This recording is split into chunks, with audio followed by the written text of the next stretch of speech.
40% BC రిజర్వేషన్లు కల్పించిన తర్వాతే స్థానిక ఎన్నికలు జరపాలి అని ప్రభుత్వాన్ని డిమాండ్ చేసిన బీఆర్ఎస్ ఎమ్మెల్సీ కల్వకుంట్ల కవిత.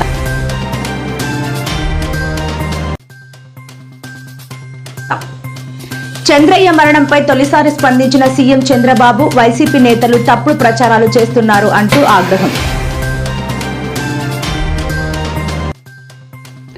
సుస్మితా పటేల్ రాజకీయ ఎంట్రీపై కోండా దంపతుల కీలక వ్యాఖ్యలు. నా కూతురు ఆలోచనను మేము కాదనలేమంటూ స్పష్టం.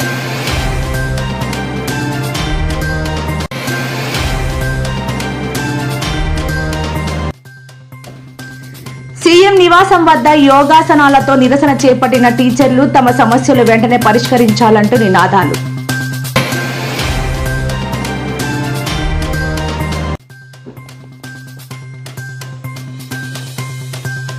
నేడు వేకువజామున పవిత్ర పుణ్యక్షేత్రం తిరుమల తిరుపతి దేవస్థానం సమీపంలో అగ్ని ప్రమాదం, భయాందోళనలో భక్తులు.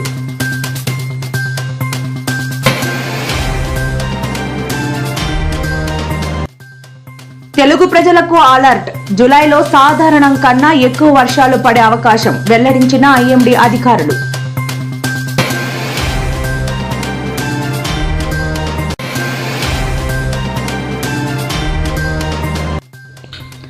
ఆంధ్రప్రదేశ్ రాష్ట్రంలో రెచ్చిపోతున్న మందుబాబులు. విజయవాడ నడి రోడ్డు మీద తీర్థం పుచ్చుకుంటూ హల్చల్.